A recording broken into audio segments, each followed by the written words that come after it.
Ladies and gentlemen, please welcome to the stage Brad Behrens. Good morning. We are back for day 2.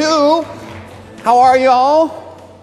How about louder? Good morning. All right, here we go. So, as soon as I get this to wake up, we'll talk a little bit about what's coming today and what we have. Oh, my heavens, it's trying to get me to sign on to something. I don't think that's what we need. So we had a great day yesterday. We're going to have a great day today. I'm so excited that you're all here, and I am fussing with this. So let's talk a little bit about some of the things that are the same today as they were yesterday. One of the things that's the same today, here we are at day 2, is that we have a very vibrant conversation happening on Twitter and throughout all of social media. So the hashtag is #AdTech. Please share your thoughts, good and bad. We've had just an explosion of people talking about things from the very beginning of the show all the way through the late night parties last night. We're live streaming this today, so not only are the people in the room watching, but we have people from all over the world who are tuning in to join AdTech from parts beyond.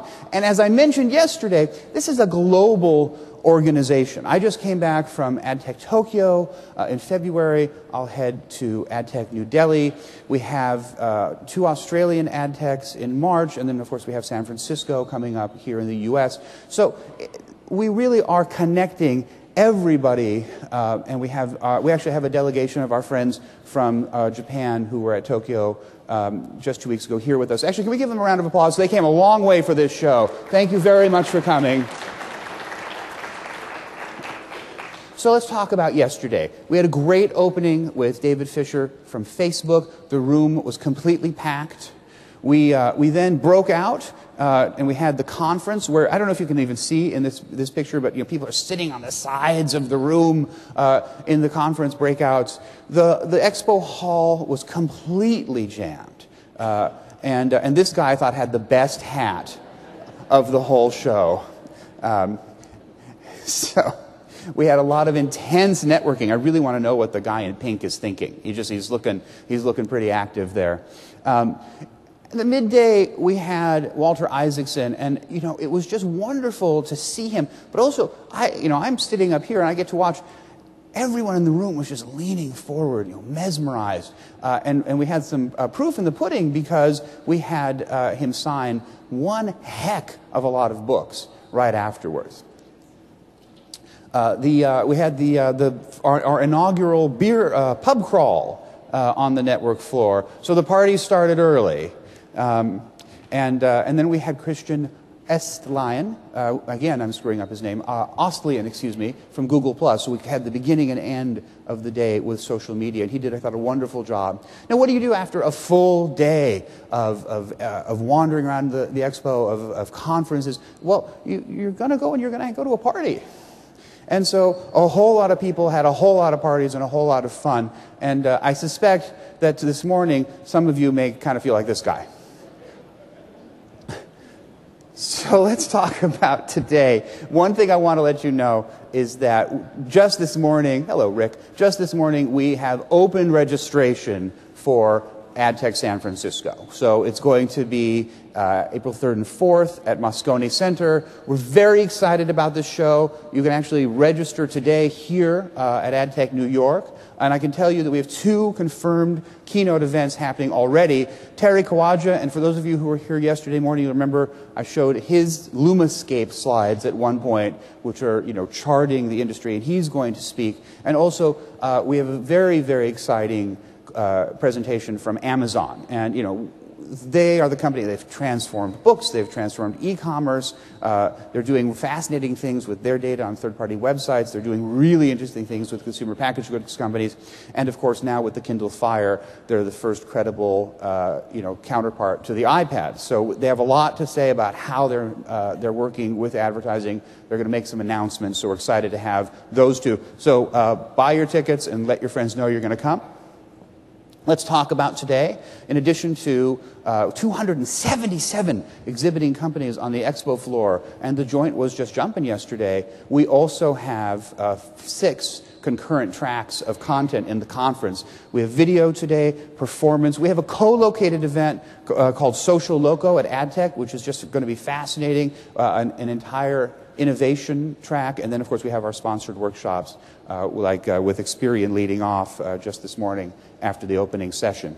We also have another 2 sessions of our Startup Spotlight, which I really encourage you all to attend. This is where we have young companies pitching what they're trying to do in front of a room full of judges, and it's pretty exciting. And we pick winners at the end of it.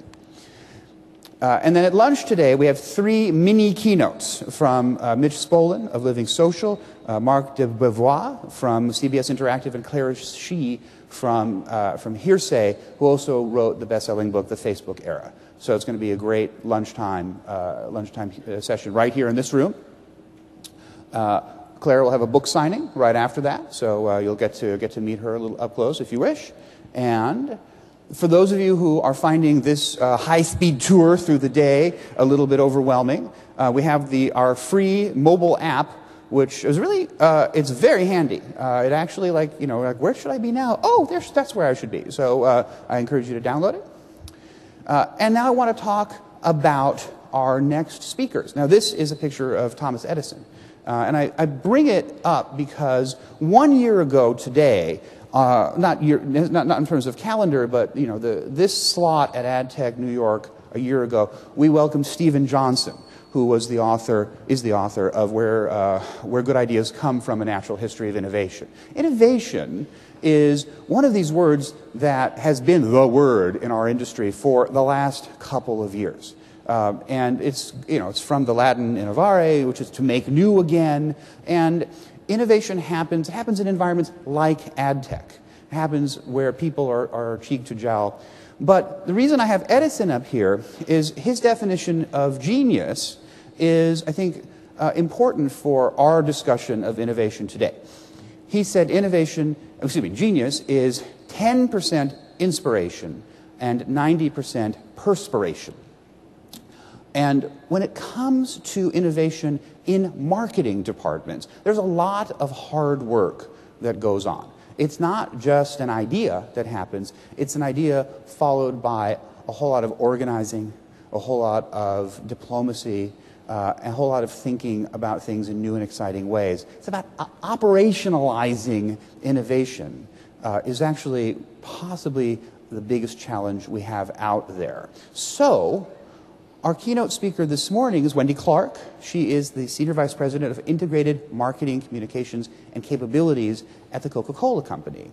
She is in charge of things like media, interactive, community, and innovation. So it's a big job for one of the world's biggest brands. And she's going to come up and tell us about how they do it. So we're extraordinarily lucky to have her with us today. Let's give a big, warm AdTech welcome to Wendy Clark. Thank you so very much. Good morning.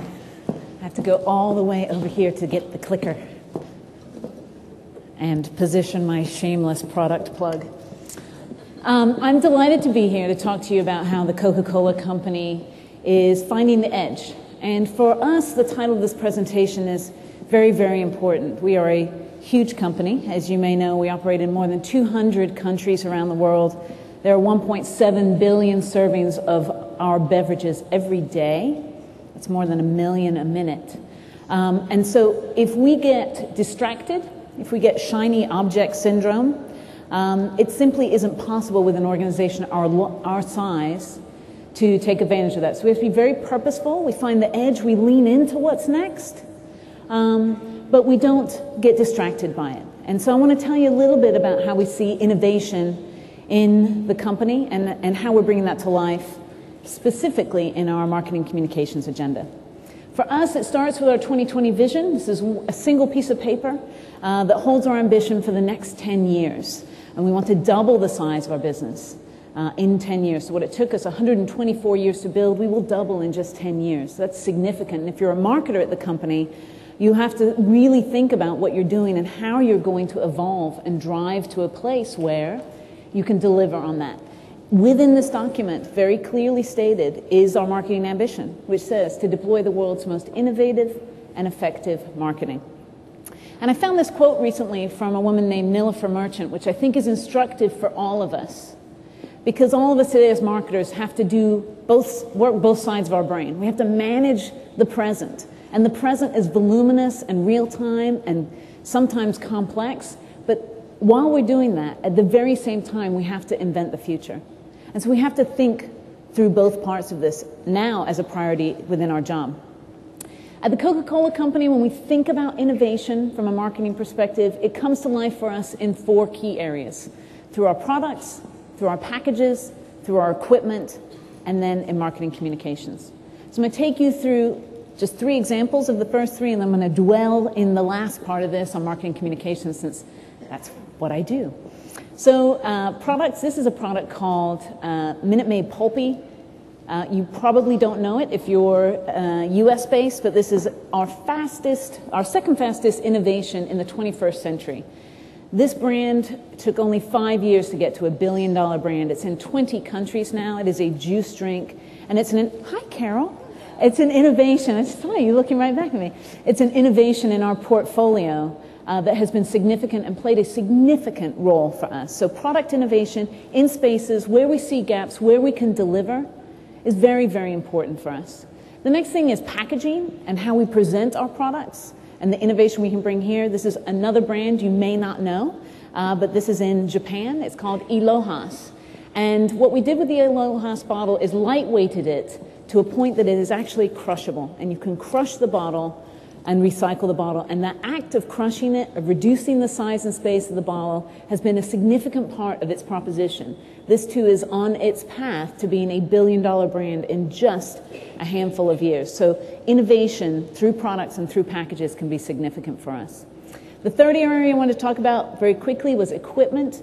This is our Coca-Cola Freestyle machine. This is redefining vending for us and our beverages. In this machine, you can get more than 100 different flavors and combinations of our products at one point. So where you might go into a restaurant and ordinarily have been able to get 6, maybe 8, depending on the size of their fountain equipment, in this one machine we can dispense through microdosing technology over 100 flavors. And I'm going to show you a quick film because as a marketer, when we think about equipment, and you might think it's kind of staid, I'm going to show you a film now. It's got really no audio of some hidden camera footage that we got when we put one of these in a restaurant in Atlanta. Take a look at this consumer.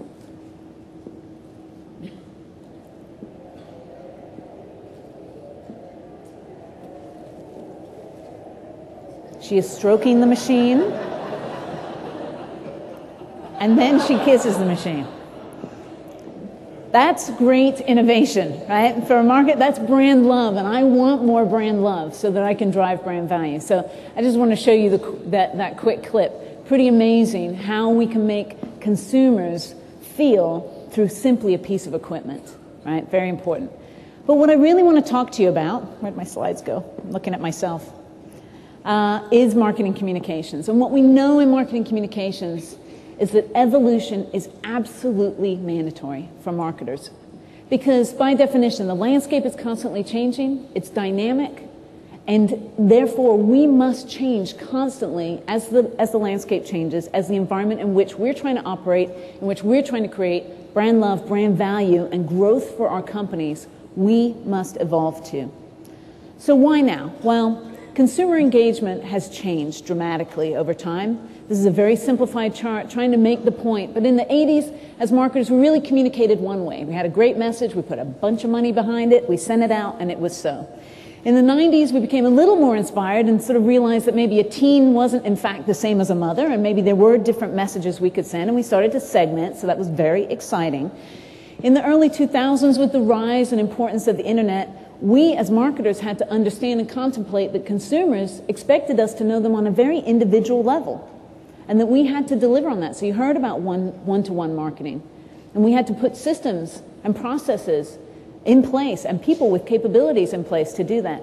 And now all those individuals, based on the muscularity of social networks, of which all of you are a member of at least one, perhaps 5 or more, with that connectedness, we are now, as marketers, interacting with connected consumers, communities. So by definition, it is almost impossible to have a one-to-one relationship, because I have a one-to-one relationship with you, and you talk about that relationship in your network. And that's the environment and the reality for marketers. This, of course, in a landscape that is absolutely real-time, 24/7, constantly on, constantly changing. It's all the brands, it's all the consumers, it's all the conversation, it's all the content, changing every single second.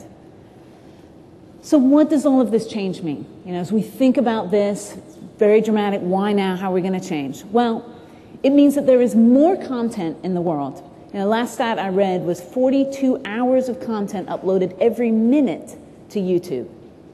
The world is not lacking for content. More content, right? Scaling in real time to the furthest points of the world. So content that scales, it spreads to the furthest endpoints. We believe that everything can communicate, including speakers' t-shirts, right? To the furthest endpoints, everything communicates. This happens in real time. There is no such thing as putting the toothpaste back in the tube. You know, 10 years ago, if we didn't like a story, let's just be honest, we could kill it. You can't kill anything now. A second after it's a reality, it's out there, right? And the profound point for all of us as marketers is that this happens with or without us. If we get out of our bed tomorrow morning, doesn't matter. This will happen with or without us. So what are we going to do? At the Coca-Cola Company, we've set an agenda that we call our liquid and linked agenda for marketing communications. Within that, we talk about stories. Stories to us are content, experiences, and conversations. What do we want to do with those stories? Well, we want them to spread. We want to take advantage of this spread. So we want to take our stories, our content, our experiences, our conversations, have them spread. And why do we all do all of that? Well, of course, to create value. The important piece about value now for us is that creating value for our own company now is not enough. Simply not enough. The expectation for us across constituencies is that we will not only create value for our own company, but that we will create value far outside our company. That we will, in fact, leave the world better than we found it in the process of doing business. And so this is very much a shared value mandate that we have to deliver on. So stories that spread to create value. I'm going to go into each of these three just a little bit further. We'll start with stories. Storytelling is the most powerful way to put ideas into the world today. The words "once upon a time" are traceable back to 1360. And they are translatable into almost every modern day language out there, right? As human beings, we have been storytelling forever. Why? Because it's how we share. It's how we learn. It's fundamental to us as humans. It's what we know. And I would say we've been doing it from the beginning of time, right? When we were etching on walls, we were telling stories. And I'd suggest to you that no matter what the platform is, what goes onto or into the platform is always a story. So with the invention of the printing press, we put stories on paper. With the invention of the movement of voice and audio, we put stories that moved over audio. With the invention of moving video and images, we put stories into TV. With the invention of the internet, we started to put stories there. With the invention of mobile, stories went mobile. The platform will change again and again and again. What goes in and on the platform? Stories. So I would say to you that these were early mobile phones. You know, they were like very excited. Ooh, I can make my stories move, right? At Coca-Cola, we study great storytellers. Because, as I said, the world is not lacking for content. 42 hours of content uploaded every minute to just one place, YouTube. No one's waking up looking for your content. So you better be a great storyteller. And when we study great storytellers, this would be one that rises to the very top. This is Martin Luther King Jr. And in 1963, when he stood on the Washington Mall, did he say, "I have a message"? Is that what he said? What did he say? I have a dream. I have a dream that one day this nation will rise up and live out its creed. We hold these truths to be self-evident, that all men are created equal. I have a dream that my 4 children will one day live in a world where they are judged not on the color of their skin, but on the content of their character. He told a story. He didn't stand up with a PowerPoint presentation and talk about civil rights. He told a story, and in so doing, he changed a generation, he changed a country, he changed the world. That's the power of a story well told. And so we study great storytellers, and for us, it all starts with this bottle. In 1916, our company was under pressure from copycat colas, and unbelievably to me, almost 100 years ago, the marketers at Coca-Cola realized they had to differentiate. How remarkable that people were thinking about differentiation almost 100 years ago. And so they developed a brief for a package, for a bottle. The brief was to be recognizable in the dark and to be recognizable smashed on the ground. Did they meet the brief? Would you know this bottle?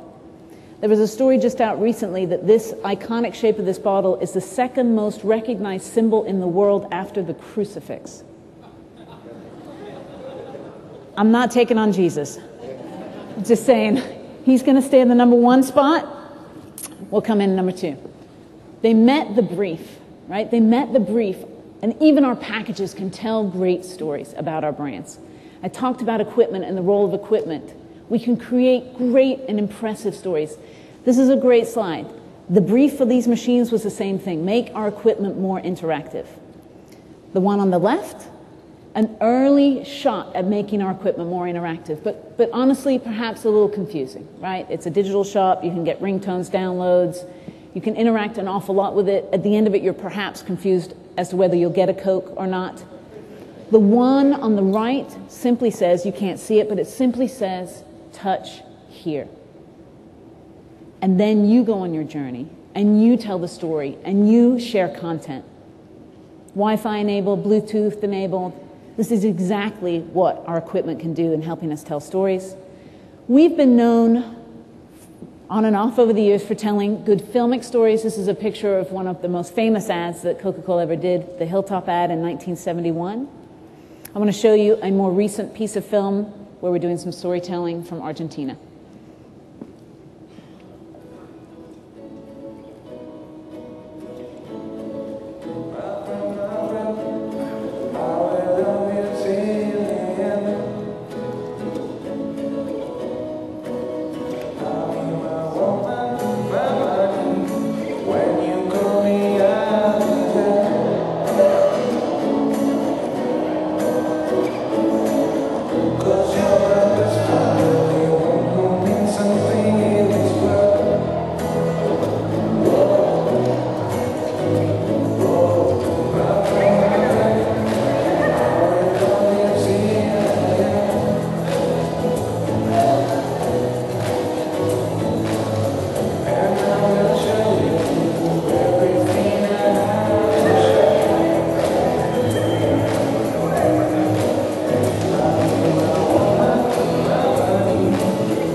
So a great story, like right on brand message. Did anyone see The Famous Actress?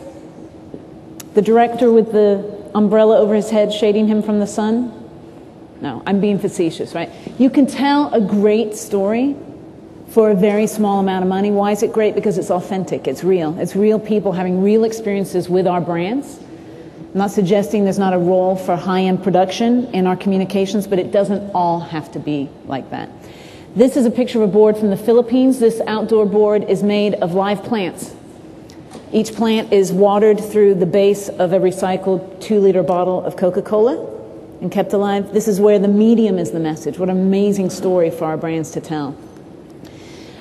This is a picture from Germany, from the World Cup, where more than 200,000 people came to a fan fest that we put on. Guess what we do there? We sample our product at the perfect serve, 37 degrees, in a glass bottle.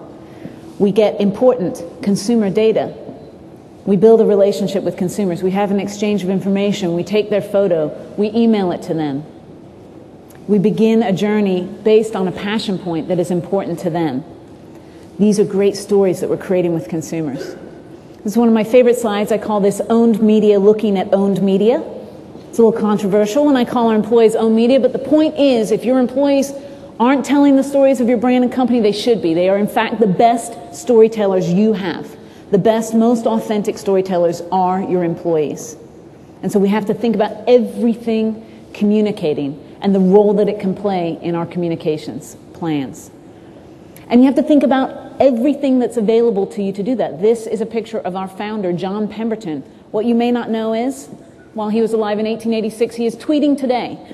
So you can follow Dr. Pemberton, and the voice of Dr. Pemberton can have a whole different position for us and say things that perhaps the brand can't say authentically, but what our founder can say. It's really interesting. So dimensionalize your communications and think about all of your assets and the role that they can play. The net of all of this in stories is that stories are our currency. They are what we can put in the world as brands and companies to create value. And so you have to do them very, very well if it's your currency. Because as I said, no one's lacking for content. So yours has to be supremely good to get through. So what do we do with those stories, right? We want them to spread. I took this picture of BBC about 2 weeks ago, and I love it because this should be on every marketer's wall, like spread on a credit. Don't tell me what to do. Like no one, it's almost impossible to get it right. And my point is, there are no silver bullets. Right? There are no silver bullets as you think about how you're navigating the spread, how you're taking these stories that are your currency and how you make them spread. A couple of years ago, we too, along with every other marketer, put together a broadened view of how we would leverage the connection space. So we talk about owned, earned, shared, and paid connections in that order, by the way. Owned first, earned second, shared third, paid last. The important part is that it's the intersection of the circles. One space will not get you there anyway. You cannot pay your way to greatness anymore. Not possible. Shared, important for a packaged goods company because we don't control the ultimate realization of our product. In-store, in-restaurant, those aren't our environments. We have to partner with our customers, McDonald's, Walmart, Tesco, Carrefour, mom and pops around the world, to bring the reality and the stories of our brands to life. And an owned, earned, paid, shared model is great in PowerPoint, but it will not come to life unless you adjust your investment. And so we also developed an investment model that would suggest how you move and shift your investment in this so it's not just good PowerPoints. Because good PowerPoints are great, but they won't change your business. Right? You must bring it to life.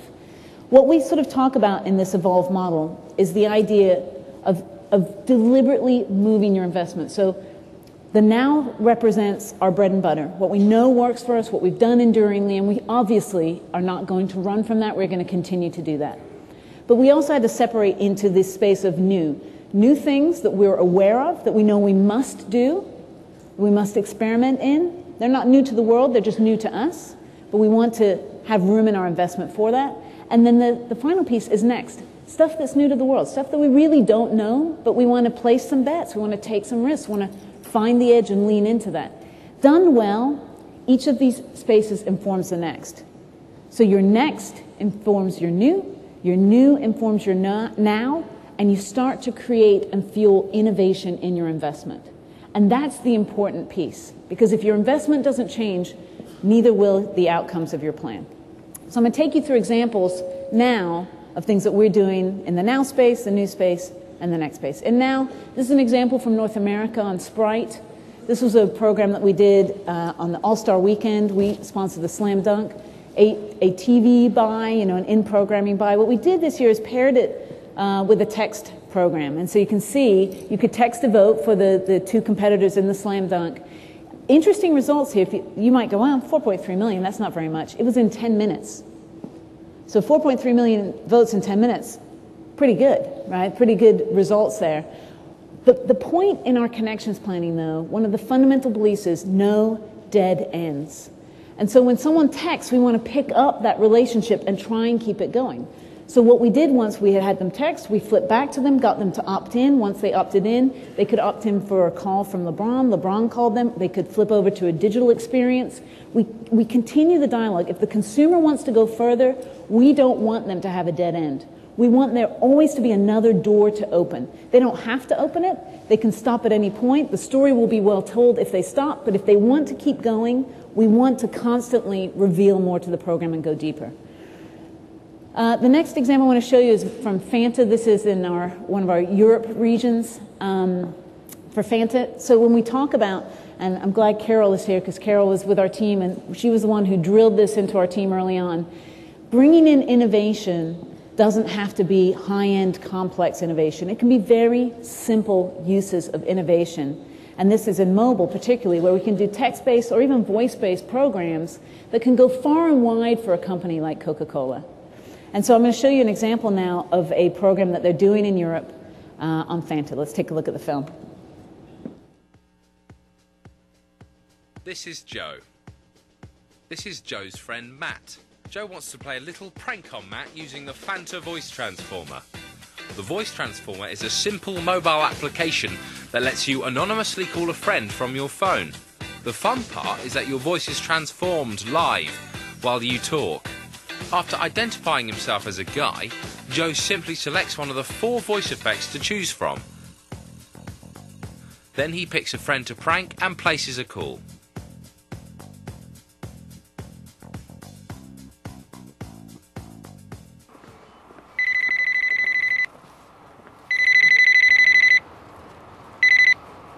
Hello? Hi, is that Matt? It is speaking, yeah. Hi, Matt. It's Sophie. From the Hot Boys Modelling Academy. Wow, okay. Just quickly, we've seen your profile pictures on Facebook, and, well, let's just say, you've got it. What, you think I could be a model? Well, all I can say at this stage, Matt, is that... You're obviously very handsome, and we think you might have what it takes. Well, I do get quite a lot of female attention, so... Right, okay. Well, if you can make a... Meeting tomorrow, a shoot tomorrow for us, that'd be great. Yeah, sure, yeah. What time? Probably at our office. At around 10. Okay, yeah. One more thing, do you bring your swimming trunks? Yeah, that won't be a problem. I've also got some tiny little pants I could wear. Oh, yeah, well, bring those. Okay. Definitely bring those, yeah. Yeah. Okay, all right, Matt. I'll see you tomorrow at 10. Okay? Great. That was the Fanta voice transformer. You've been fantalized.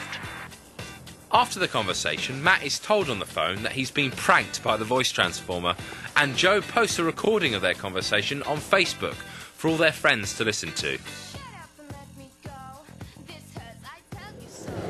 Yeah, see, I always know what's coming at the end of the film, and you don't, which is with the sharing aspect. And we'll go through some principles at the end of this, but one of them is to be share-worthy. Obviously, being able to have that experience between two people, great branded experience, right on brand. Fanta stands for more play in the world. That's very playful, but the opportunity to share it and for it to go further back to a networked environment of consumers is perfect for a brand and a company to consider. So always be share-worthy on the end. Now I want to move into some of the new spaces. I'm going to show you an example from Hong Kong. This is an opportunity where we're kind of putting technology together, mobile technology, with TVC. So again, not running from what works with us, but leaning into newer technology. I want to show you this from Hong Kong. Let's look at the film. Generations have pried open Coke bottle caps, anxious to discover if a prize was printed inside. This wasn't just an exercise in shifting more product, this was a chance for everyone to open happiness. So, is it possible for us to reinvent this classic experience for the digital age? With recent advances like 3D TV and motion control gaming, we believed we could take a traditional TVC and make it transformational. 3 simple steps to grab your caps. 1. Download the iPhone app in an instant. 2. Chill out in front of the TV till our TVC plays. 3. Once you see the caps flying, catch them virtually on your phone with a flick of your wrist. 全港首個手機 App 戳獎電視廣告，即開手機 App 準備戳獎。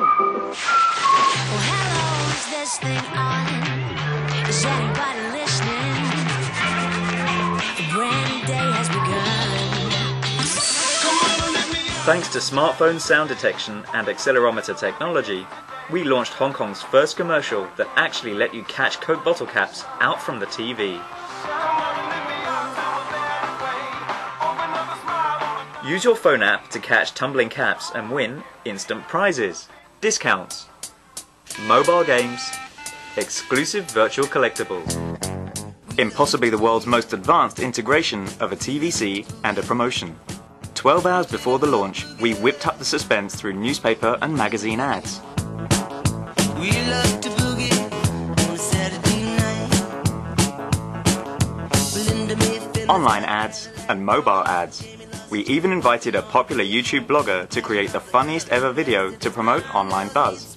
To make our commercial unmissable, we hijacked the 10 p.m. primetime slot every Sunday to Thursday night. We even ran it in cinema. And supported the campaign in a whole host of channels, including outdoor TV, MTR posters, magazines, and search engine and social media ads. It was a smash. The app hit the #1 download spot in the charts just 15 hours after launch. By the campaign's third week, the app had been downloaded over 300,000 times, and the game has been played over 5 million times. With daily plays of up to 400,000, you can imagine how many people got to see our TVC. In a city of 7 million people, the penetration of this innovative campaign was simply astounding, and it's still running, opening happiness at ever greater heights. So again, a great example of leaning into technology that we know is available and bringing it to life and creating sort of a phenomenon almost in Hong Kong. I want to finally talk about, under this section, Google Wallet and the trial we have going on at 200 vending machines across North America. Obviously, a barrier for access to our products is cash on hand, right? If you don't have cash, you often can't buy a Coke. And so the opportunity to remove that barrier has significant implications to our business. So we're experimenting with this. It's a quick 30-second video to show you how it works. Hey guys, it's Tim from Engadget. I've got Google Wallet running on an XS here, and I'm going to buy a soda. So this says pick me, I'll choose that one. Tap my phone. Somebody else's phone. Now it's saying information sent.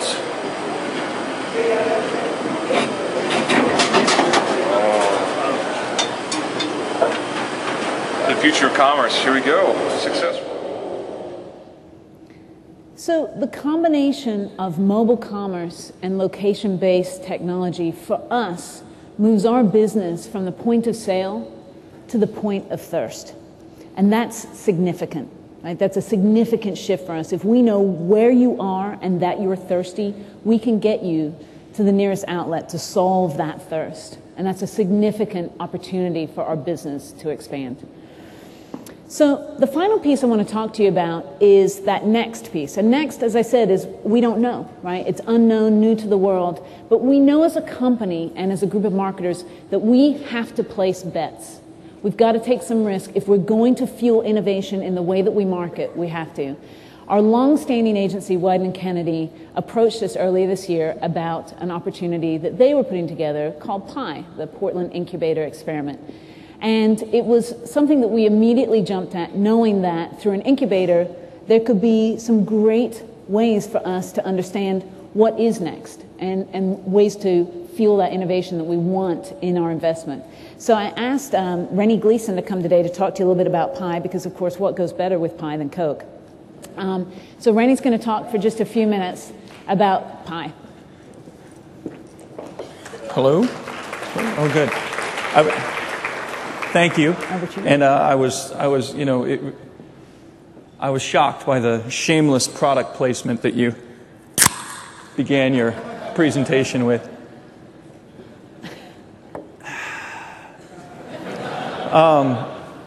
So first off, thank you guys. I'm just here for a moment to kind of give a dispatch from the front.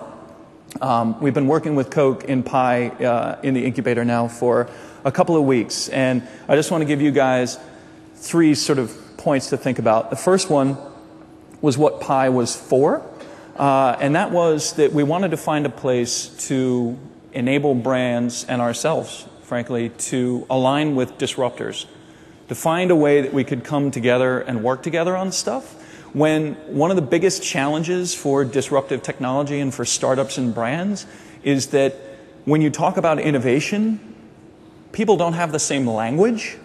Very often the words that they're using to talk to each other aren't consistent. And the second biggest thing that we found that challenge brands and startups from working together is life cycle issues. The startups may be at the beginning, they may be looking for funding, they could be at any point within their cycle, whereas the brands, as Wendy said, they're trying to change the world today. So there tends to be some interesting conversations around alignment. So Pi was an attempt to create a space where these folks could come together and could align around their specific issues. And Wendy had asked me to talk a little bit about why it's important for brands to lean into innovation. One of the incredibly important things to be thinking about is that since everything is connected now and people are expecting brands to love them back in ways that they haven't before, because growth targets are what they are, innovation is going to come from a lot of different places. So one of the first reasons why you need to be leaning forward into innovation is it can come from anywhere. That's why the mentors that Coke has provided to Pi come from across the entire organization, not just one location. It was also incredibly important for brands leaning into this space to understand that it's okay to fail. That's not something you get rewarded for as a brand very often. But it's something that the startups have to deal with every day. And I just want to be really clear, embracing failure, that's kind of one of those things you hear a lot. Everybody says, oh, you just need to be willing to fail. You actually need to be willing to fail smart. And there's a great lesson from the startups that we play with in our space. And that's pick something specific to learn on. Get it out there. Iterate it. Get it in front of people. Get it in people's hands. Then when you fail, you actually learn something.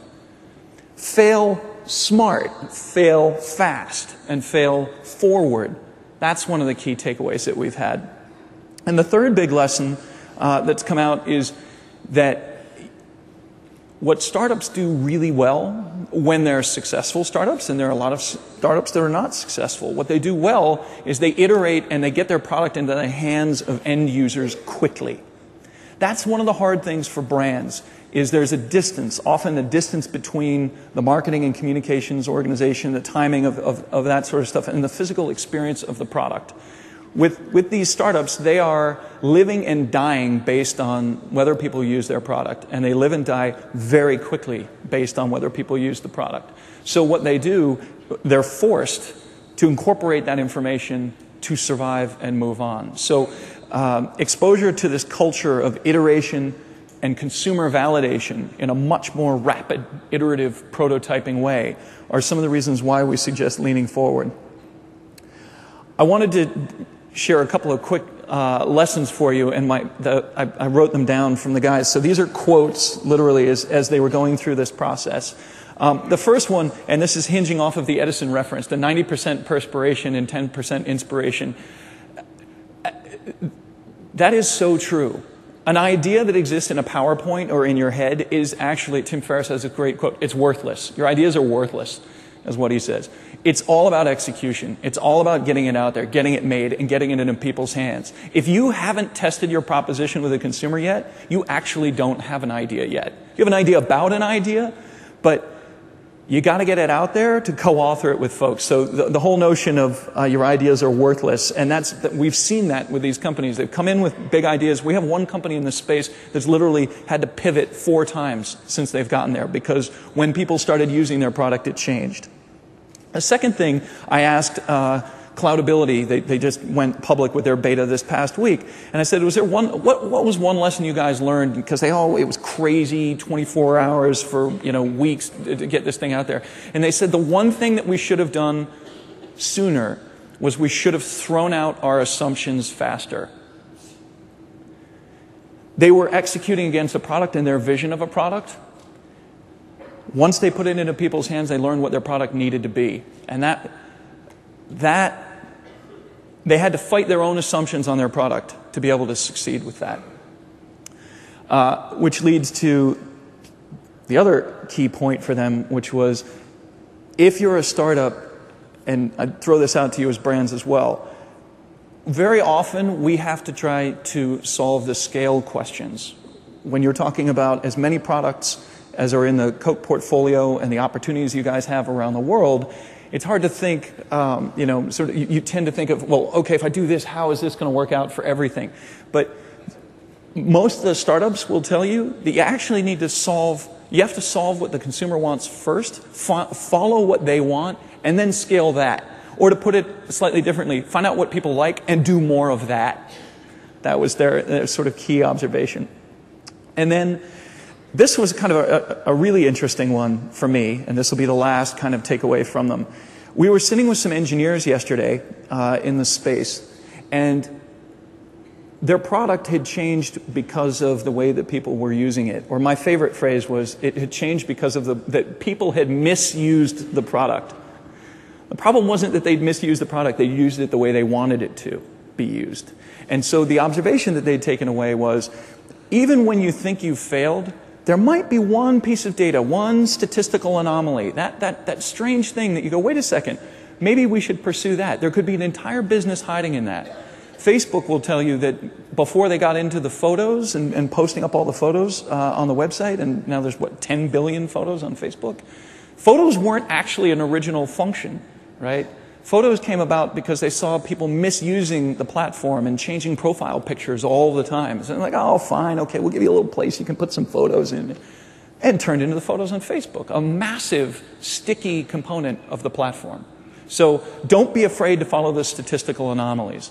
So those are the things that we've been working on in Pi, and I think the key takeaways are just go in, experiment fast, learn fast, but the most important thing is get products out into people's hands so you can learn what they really love. That's been one of the key takeaways for us in Pi. Thank you, Renny. Thank you, Wendy.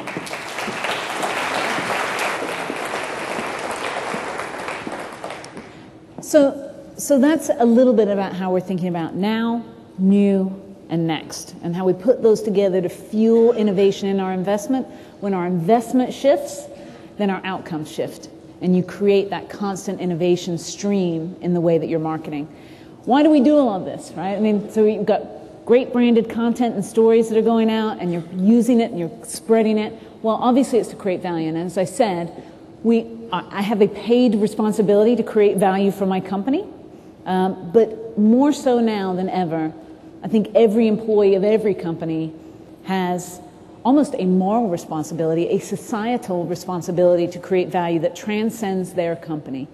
It is your consumer's expectation, it's your customer's expectation, it's your employee's expectation, it's your shareholders' expectation. All your constituents are expecting you to create a value that transcends your company.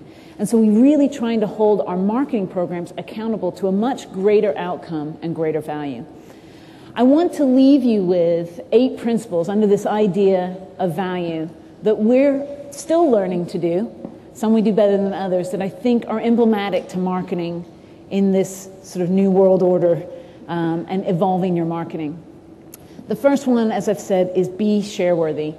We're very, very fortunate. We have 35 million fans on our Coca-Cola fan page. It is the largest brand fan page. And 35 million is a very interesting number for a company so large.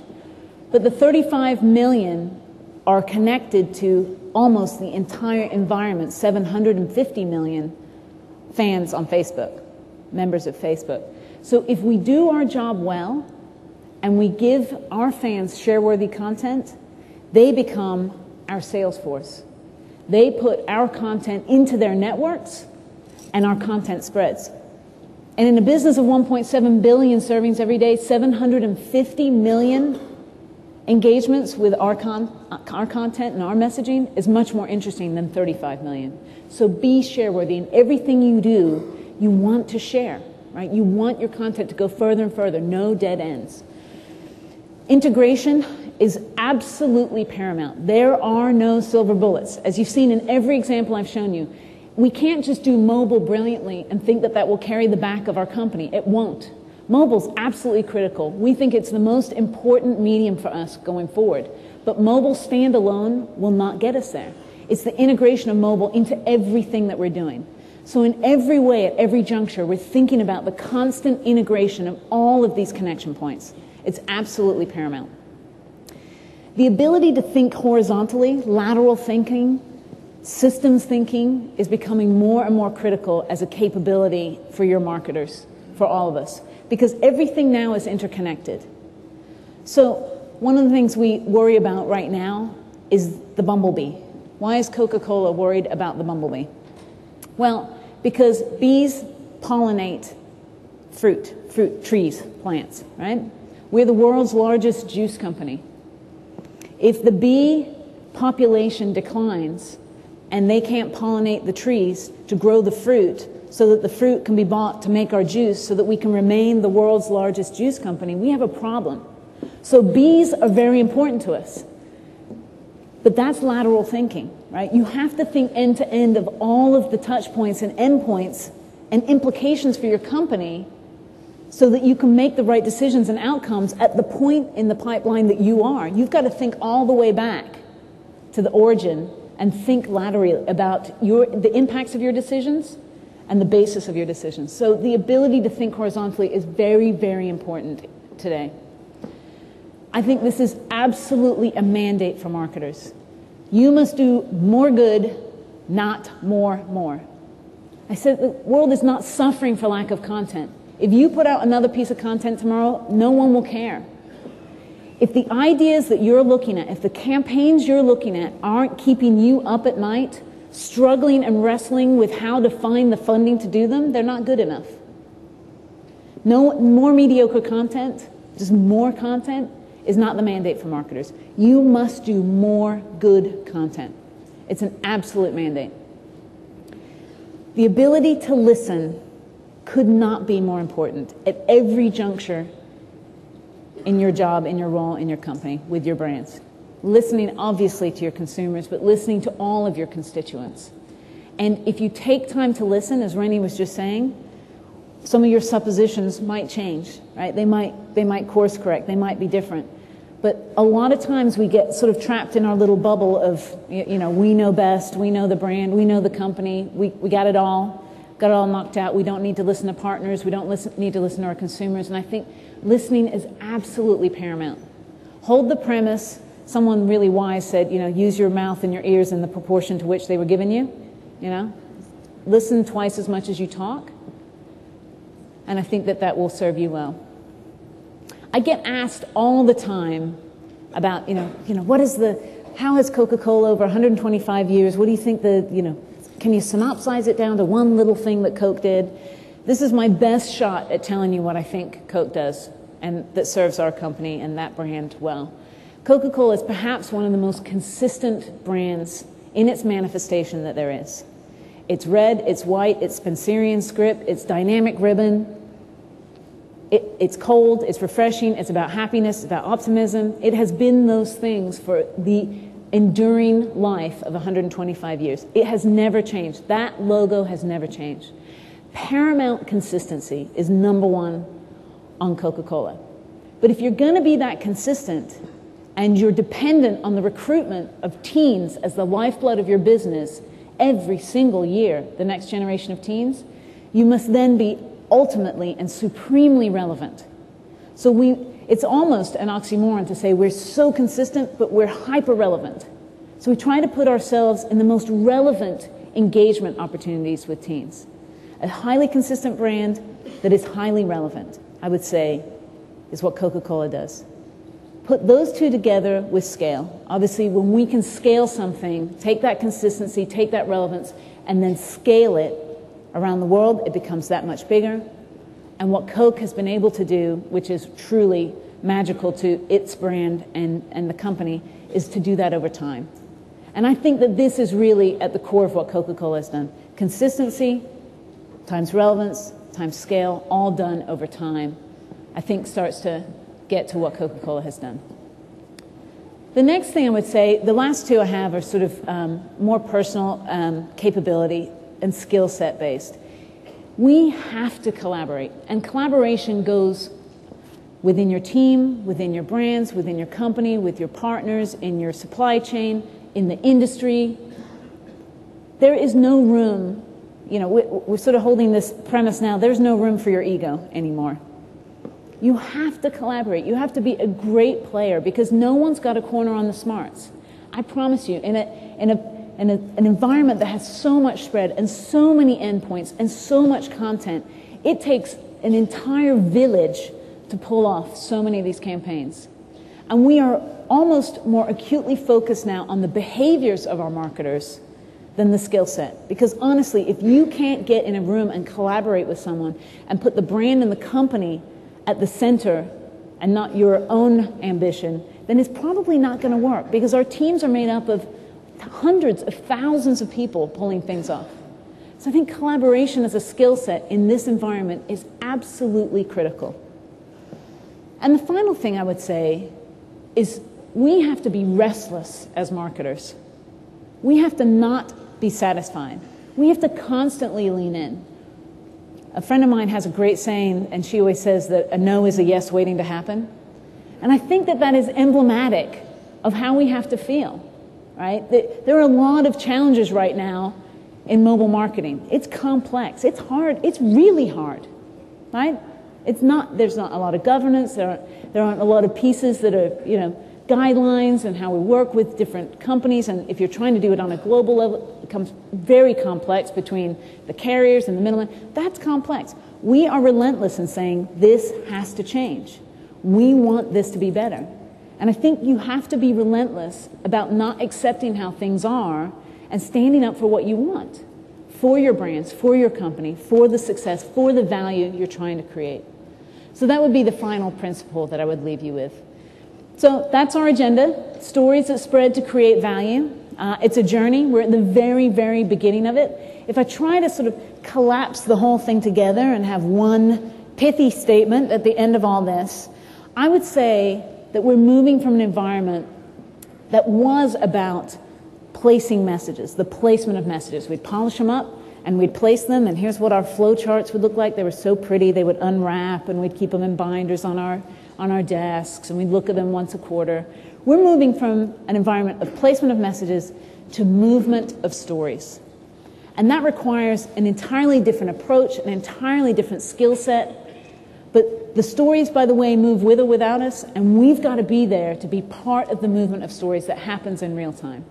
So that's what we think about this new agenda. And as Tom Daly on my team reminds us constantly, everyone around the world has one of these in their left hand. We're very, very clear on that. But our responsibility and our job is to make sure that they have one of these in their right hand. Thank you very much. Wendy, that was wonderful. Thank you so much.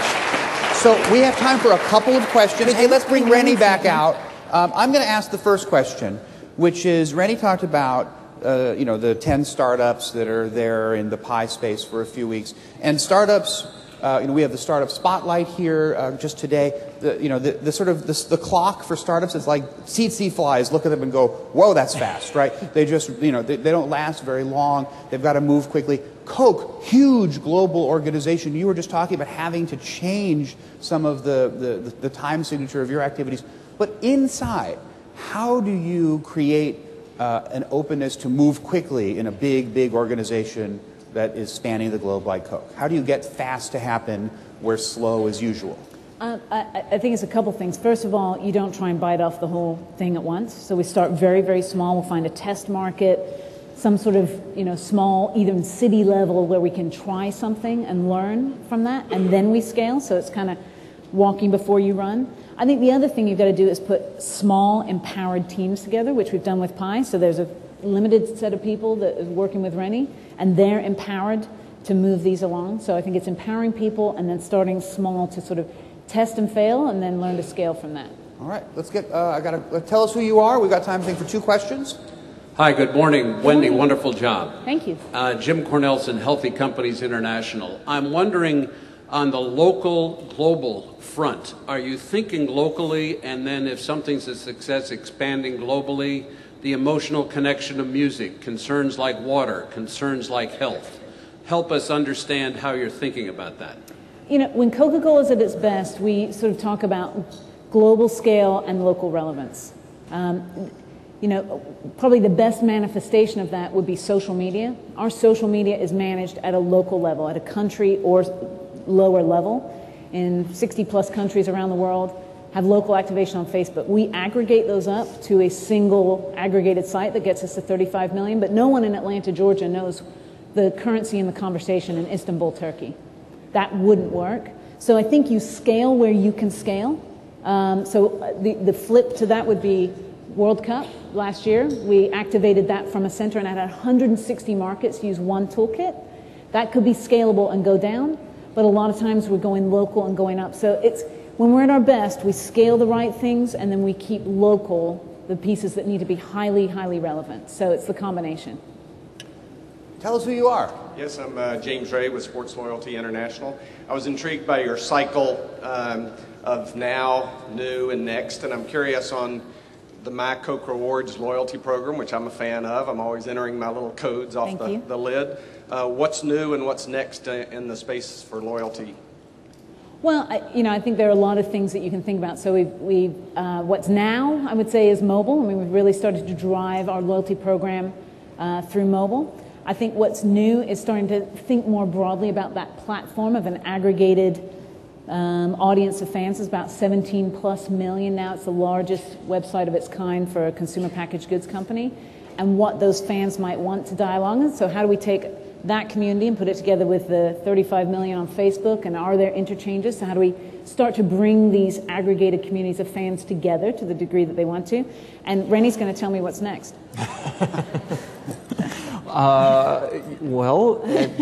Funny you should ask. We're actually having a conversation right now about what effectively what loyalty points are as currency, right? So what are the, if you start opening your mind to, well, what could that currency mean? And how could you turn the love for Coca-Cola into a currency that can be used in different ways? You start to get to some of the areas we might be looking to talk about soon. There you go. So I think that's a great question and a great answer, and I think we're going to be we're going to wrap it up with a big round of applause to Wendy and to Renny. Thank you so very, very much. So that brings the morning session to a close. The shortcut to the expo hall is open now, so please take it. We have conferences starting in just a few minutes and be back here at lunchtime for Living Social, CBS, and Hearsay. Thank you so much for coming. So.